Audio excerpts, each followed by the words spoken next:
Charan! Hello, good afternoon everyone! O ayan, syempre, ito, lunchtime, nasa restaurant na naman tayo. Ayan, katatapos lang namin mag-work ng asawa ko that time. Ano pa ito? May 2 pa ito, 2024. O ayan, kamakailan lang yan.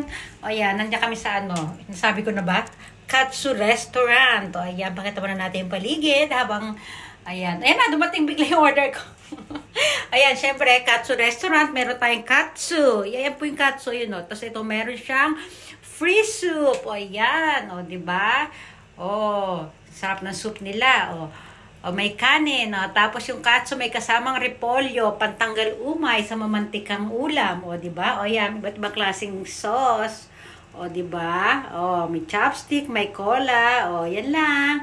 O, yan na lang natira sa kanin ko. At ito na natira sa ulam ko. Diba? Hindi ko naubos. O, nabusog kasi ako sa cola. Ayan. O, ito. Binigay ko sa asawa ko yung natira. Ayan na.